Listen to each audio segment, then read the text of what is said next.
Hey everyone, and welcome back to The Explainer. So today, we are diving straight into a topic that is absolutely crucial for anyone gearing up to tackle their Commerce Board exams, the anatomy of a business. We're jumping right into Chapter 1, Lecture 2, and we're going to deconstruct the exact definition and core features together.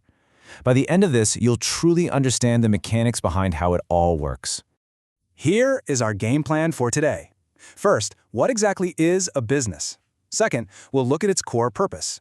Third, we'll break down 5 specific features of a business. And finally, number 4, a quick revision and recap to lock it all in. All right, let's dive into part 1. What is a business? Okay, so according to the official board-approved definition you'll want to memorize, business is an economic activity involving the production and distribution of goods and services in the market. Now, I want you to notice the 3 major pillars in that sentence. Economic activity means money is involved, production implies the creation of something, and distribution simply means getting it out there into the market. Whenever you write an answer about this, those 3 elements are your absolute foundation. Moving right along to Section 2, the core purpose. Now, this brings up a really delicate balancing act. On one hand, the purpose is to earn profit. I mean, a business literally has to make money to survive, right? But on the flip side, it absolutely has to satisfy consumer needs. Think about it. You really can't achieve that profit goal if you totally ignore what the consumer actually wants. It's a completely symbiotic relationship. A successful business has to balance making money with genuinely serving its customers. Which brings us to Section 3, 5 features of business. So your textbook actually gives you 10 features total, but today we are going to focus on mastering the first 5. Let's take a quick bird's eye view before we dissect them. We've got economic activity, 2 parties, profit motive, production of goods and services, and dealings in goods and services. All right, let's see how each of these actually works in the real world. Looking at feature number 1, the absolute crucial point is understanding that it's an economic activity. That means the action is taken specifically to earn money. For instance, a local baker waking up at 4 a.m. isn't running a charity, right? They're doing it to sell bread and earn a livelihood. If they just baked for their friends on a Sunday as a hobby, well, that wouldn't fit. The pursuit of money is what makes it an economic activity. Building right on that, Feature 2 highlights that a business just cannot exist in a vacuum. You literally need 2 distinct parties. On one side, you have the seller, like your local shopkeeper. On the other side, the buyer, like a student popping in to purchase a notebook.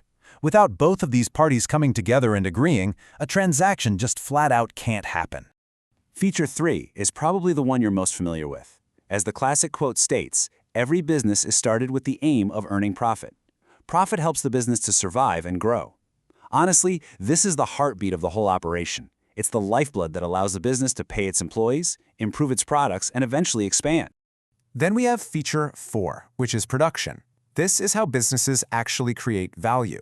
And notice the distinct difference between goods and services here. It's pretty cool. A factory manufacturing shoes creates tangible goods, stuff you can actually touch and wear. Meanwhile, a bank provides services. You obviously can't hold a bank transfer in your hand, but it's still an incredibly valuable form of production. Finally, Feature 5, dealings in goods and services. Now, the absolute key word here is regularly. Buying and selling must happen consistently. If you sell your old bicycle to a buddy just once, well, that doesn't make you a bicycle business. But a grocery store or a medical pharmacy dealing with customers every single day, that consistency is exactly what defines a true business dealing. All right, on to our final stretch, Section 4, quick revision and recap. Let's play in sandbox mode for a second and align the formal features with their simple meanings to really lock this into your brain. Economic activity? That just means it's done to earn money. 2 parties? A buyer and a seller. Profit motive? The aim is to earn a profit. Production? Making goods or providing services. And dealings? Buying and selling them regularly. See? Connecting the fancy vocabulary to just plain, simple logic makes it so much easier to recall under pressure. Distilling everything we've talked about down to its absolute core, these are the keywords you need to walk away with. Business, economic activity, buyer, seller, profit, goods, services, production, and dealings. If you can remember these 9 words, you essentially have the building blocks to construct any answer on your exam. Okay, let's do a really quick mental check. Is business an economic activity? Yes, it absolutely is, because the core goal is always earning money. Keeping the energy up. Next question, how many parties are required in business? It always requires exactly two, a buyer and a seller. Third quickfire check. What is the main aim of business? Yep, you guessed it. It always comes back to the core motive, to earn profit.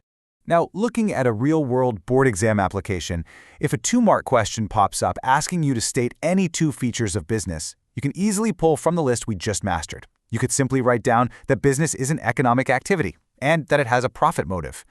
Boom, just like that, you've got full marks.